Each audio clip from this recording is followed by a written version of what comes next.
ഭാരം വെക്കപ്പെട്ട ഒട്ടകത്തെ കണ്ടാൽ കുഴപ്പമാണ്, വിഷമമാണ് എന്ന് മനസ്സിലാക്കിയിരുന്നു.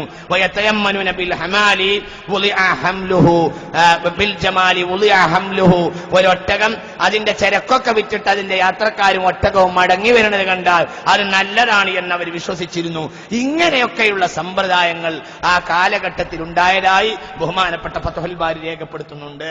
ഇനി അത് മാത്രമല്ല, എന്തിനാണ് ഞാൻ പ്രിയപ്പെട്ട മുഅ്മിനീങ്ങളെ, ചില തമിഴ്നാട്ടിലെ ഡ്രൈവർമാരുണ്ട്, കറുത്ത പൂച്ച വന്ന് വേലങ്ങ് വീണാ മതി, ഉടനെ യാള്ള വണ്ടി അവിടെ സ്റ്റോപ്പ്.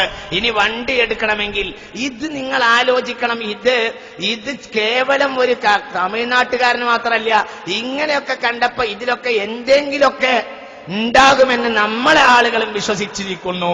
നമ്മളത് മനസ്സിലാക്കണം. എന്തെങ്കിലും ഒന്നുമില്ലാതെ കാറ്റ് അടിക്കാതെ ഇല അനങ്ങില്ല, അങ്ങനെയൊക്കെ ചില തത്വശാസ്ത്രങ്ങളൊക്കെ നമ്മൾ പഠിച്ചു വെച്ചിട്ടുണ്ടല്ലോ. അപ്പൊ എന്തെങ്കിലുമൊക്കെ ഉണ്ടായിരിക്കുമെന്ന് നമ്മൾ മനസ്സിലാക്കുകയും ചെയ്തിരിക്കുന്നു. എന്നിട്ട് എന്ത് ചെയ്യും, അതിനനുസരിച്ച് നമ്മൾ നീങ്ങുന്നു. ഒരു പൂച്ച കുറുകെ ചാടിയാല് കഥ കഴിഞ്ഞു. ഒരു വീട്ടിൽ നിന്ന് ഇറങ്ങിപ്പോന്ന ഒരാള് ആ വീട്ടിലേക്ക് വീണ്ടും ഒരാവശ്യത്തിന് വേണ്ടി തിരിച്ചു മടങ്ങിയാൽ, അല്ലേ, അങ്ങനെയല്ലേ, തിരിച്ചു മടങ്ങിയ ആ പരിപാടി അതോടുകൂടെ ക്ലോസ്, ആ പരിപാടി ക്ലോസ്. എന്നിട്ട് വീട്ടിൽ വാച്ച് മറന്നു വെച്ചിട്ടുണ്ട്, അരപ്പറലങ്ങ് പോന്നിട്ട് പിന്നെ വിളിച്ചു പറയാം അമ്മാനോട്, ഉമ്മ വാച്ച് അവിടെ ഉണ്ട്. ഇവന്റെ പെമ്പർനോള് പുറത്തിറങ്ങാൻ പറ്റില്ലല്ലോ, ഇവന്റെ പെമ്പർനോൾ അവന്റെ സൗന്ദര്യധാമമല്ലേ, അവളല്ല ഇറക്ക, പിന്നെ ഉമ്മാനായിരിക്കും. ഉമ്മ വാച്ച് അവിടെ വെച്ചിട്ടുണ്ട്, അതുകൊണ്ട് ആ വാച്ചെന്ന് എടുത്തുകൊണ്ടൊരു ഉമ്മാനോട് പറയാ. എന്നിട്ട് അവൻ അവിടെ തന്നെ നിൽക്കുക. എന്നിട്ട് ഉമ്മാനെ കൊണ്ട്, അതാണ് അവലക്ഷണം, അതാണ് അവലക്ഷണം. അവന്റെ പരിപാടി മുടങ്ങി. ഇനി അവന്റെ പരിപാടി മുടങ്ങി. എന്തുകൊണ്ട്?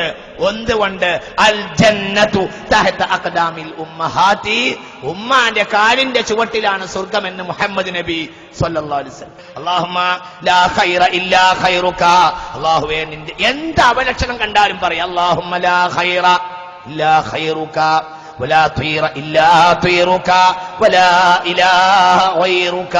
അല്ലാഹുവേ നിന്റേതല്ലാത്ത മറ്റൊരു ഗുണവും ഖൈറുമില്ല, വലാ ത്വീറ ഇല്ലാ ത്വീറുക, നീ തരുന്ന ലക്ഷണമല്ലാത്ത മറ്റൊരു ലക്ഷണവും ഇല്ല, വലാ ഇലാഹ ഗൈറുക, നീയല്ലാതെ ആരാധ്യനായി മറ്റാരുമില്ല. അപ്പൊ ചുരുക്കത്തിൽ ഞാൻ വിശദീകരിക്കുന്നില്ല. അതുപോലെ മനുഷ്യർക്ക് വന്ന ശിർക്കിന്റെ ഒരു ബഖയ്യത്താണ് സമയ സന്ദർഭങ്ങളെ പഴിക്കുക, ആക്ഷേപിക്കുക എന്നുള്ളത്. സീസണിനെ ആക്ഷേപിക്കുക, ആ സീസൺ ആയതുകൊണ്ട് മോശമായി പോയി എന്ന് പറയും. ഇത് ശനിദശയാണ്, ശനി പിടിച്ചു പോയതാണ് എന്ന് പറയുക. ഇന്നാലിന് ഒരു സമയത്തെ കുറ്റം പറയുക, ഞാറ്റുവേലയെ, മീനത്തെ കുറ്റം പറയുക, മേടത്തെ കുറ്റം പറയുക, ഒരു പ്രത്യേകമായ കാലം. മലയാളാണെങ്കിൽ ഒരു നിർദ്ദിഷ്ട കാലത്തിനുള്ളൊരു പേരാണല്ലോ. മീനമാണെങ്കിലും മേടമാണെങ്കിലും അതൊരു നിർദ്ദിഷ്ട കാലഘട്ടത്തിനുള്ളൊരു പേരാണ്. ആ പേര് വളരെ ചിന്തിക്കണം.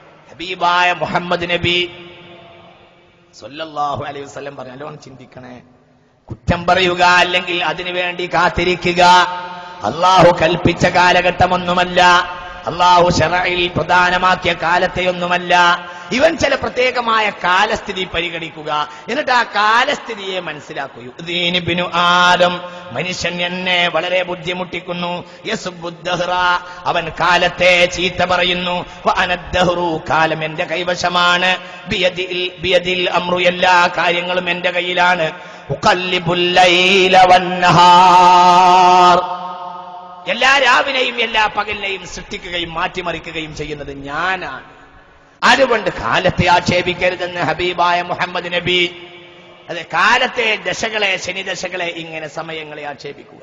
സ്വഹീഹുൽ ബുഖാരി മുസ്ലിമിൽ വേറൊരു ഹദീസ് കാണാം. അൻ അബീ ഹുറൈറ റളിയല്ലാഹു അൻഹു ഖാല റസൂലുള്ളാഹി യുദീനി ഇബ്നു ആദം, വളരെ ചിന്തിക്കണേ.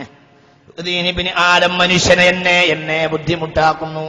യഖൂലു യാ ഖൈബത്തദ് ദഹ്രി, മോശം വരുത്തുന്ന കാലമേ എന്നവൻ പറയുന്നു. ഇത് നമുക്ക് പോയ സീസണാണ് എന്ന് പറയാം, അല്ലേ? അങ്ങനെ പറയാറുണ്ടല്ലോ. ഇത് നമുക്ക് ഇത് ശരിയില്ലാത്ത കാലാണ്. നമ്മൾക്ക് ഒരു ഒക്ടോബർ 2-ാം തീയതി കഴിഞ്ഞാല്, നവംബർ 2-ാം തീയതി കഴിഞ്ഞാല് എന്റെ ഭാഗ്യം ഉരുക്കൊള്ളൂ എന്ന് ചിന്തിക്കുക. നിങ്ങൾ ആലോചിക്കണം, ഇത് തമാശയല്ല, ഞാൻ ആ ഭാഗത്തേക്ക് വരുന്നുണ്ട്. നിങ്ങൾ ചിന്തിക്കണം പ്രിയപ്പെട്ട സഹോദരങ്ങളെ. എനിക്ക് ഈ 2 ആഴ്ച കുഴപ്പമാണ്, അതുകൊണ്ട് ഇത് നമുക്ക് മോശപ്പെട്ട കാലമാണെന്ന് പറയുക, കാലത്തെ ആക്ഷേപിക്കുക. സമയത്തെ ആക്ഷേപിക്കുക, അല്ലെങ്കിൽ ഒരു പ്രത്യേകമായ സീസണെ ആക്ഷേപിക്കുക. ഹബീബായ നബി പറഞ്ഞു, ഫലാ യഖൂലന്ന അഹദുക്കും യാ ഖൈബത്തദ് ദഹ്രി, മോശപ്പെട്ട കാലം എന്നൊരാളും പറയരുത്. ഫഇന്നി അനദ്ദഹ്റു, കാലം എന്റെ കയ്യിലാണ്.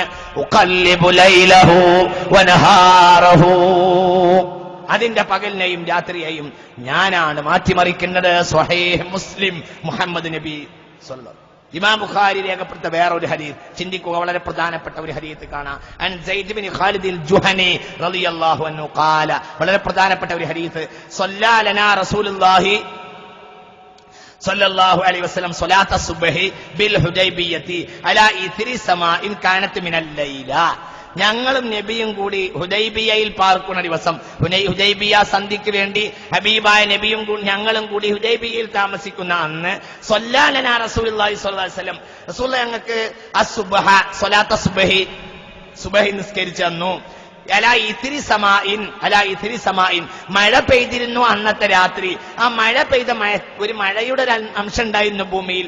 ആ മഴ പെയ്തതിന്റെ പിറകെ ഹബീബായ റസൂലുള്ളാഹി ഞങ്ങൾക്ക് സുബ്ഹി നിസ്കരിച്ചു തന്നു. അങ്ങനെ റസൂലുള്ളാഹിന്റെ പിന്നിൽ നിന്നിട്ട് ഞങ്ങൾ നിസ്കരിച്ചു. ഫലമ്മൻ സറഫ, എല്ലാം കഴിഞ്ഞ് നിസ്കാരം കഴിഞ്ഞപ്പോ അഖ്ബല അലന്നാസ്, തലേന്ന് രാത്രി മഴ പെയ്തിട്ടുണ്ട്.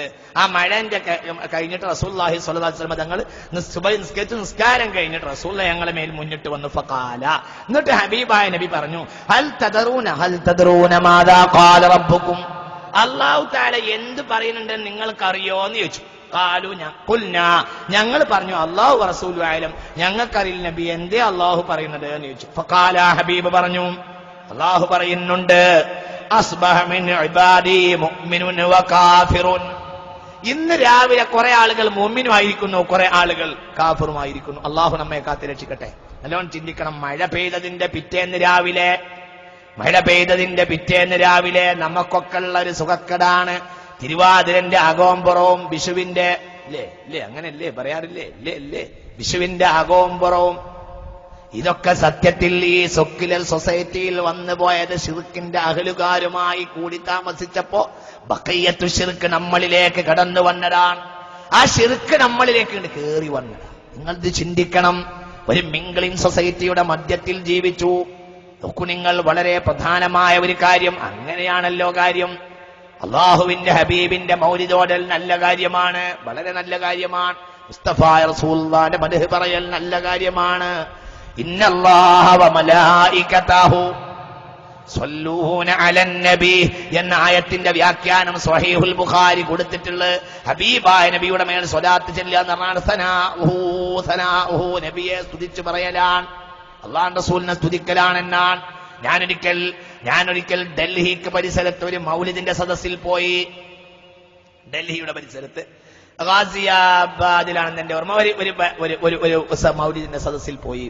ആ മൗലിദിന്റെ സദസ്സിന്റെ മധ്യത്തില് ഒരു കുട്ടിയെ ഇങ്ങനെ കസവൊക്കെ ഇട്ടിട്ട് ആ ഒരു കുട്ടിയെ ഇരുത്തിയിട്ടുണ്ട്. ഒരു കസവൊക്കെ ചുറ്റിട്ട് ഒരു കുട്ടിയെ ഇരുത്തിയിട്ടുണ്ട്. ഇവരിങ്ങനെ മൗലിദ് ചൊല്ലി, കുറെ അറബി ചൊല്ലി, കുറെ ഉറുദുലൊക്കെ ചൊല്ലി എല്ലാം കഴിഞ്ഞ് നിസ്കാരമൊക്കെ മൗലിദൊക്കെ ചൊല്ലിക്കഴിഞ്ഞിട്ട് എല്ലാരും ആ കുട്ടിയെ പിടിച്ച് ഇങ്ങനെ ചുംബിച്ചു. ഞാൻ ആ കൗതുകം കാണാൻ വേണ്ടി, എങ്ങനെയാണ് ഇവരെ രീതി എന്ന് അറിയാമല്ലോ വിചാരിച്ച് പോയതാണ്. എല്ലാരും പിടിച്ചിട്ട് ആ കുട്ടിയെ പിടിച്ച് ചുംബിക്കാൻ തുടങ്ങി. അപ്പൊ ഞാൻ അവരെ കൂട്ടത്തില് വിവരമുള്ള ഒരാളോട് വിവരമുണ്ടെന്ന് തോന്നിയ ഒരാളോട് ചോദിച്ചു, എന്താ എന്ന് ചോദിച്ചു. അപ്പോ അയാൾ പറഞ്ഞു, പൈഗംബർ സല്ലല്ലാഹു അലൈഹി വസല്ലം കാ റൂഹ് ഉസ്കാ പോസ് ആതാ ഹൈ, ഹബീബായ റസൂലുള്ളാഹിന്റെ റൂഹ് ഇപ്പൊ കുട്ടിയിൽ ഇറങ്ങിയിട്ടുണ്ടാവും, അതുകൊണ്ട് കുട്ടിയെ ചുംബിക്കാണ്. നിങ്ങൾ ആലോചിക്ക് എന്തേ ഈ തമ്മാടിത്തരം വന്നത്? വിവരല്ലായ്മ സമൂഹത്തിൽ വളർന്നു പോയി. എന്നാൽ മുസ്തഫ നബിയുടെ മേൽ മദ്ഹ് പറയുന്നത് വളരെ പ്രധാനപ്പെട്ട കാര്യമാണെന്ന കാര്യത്തിൽ ആരും സംശയിക്കണ്ട.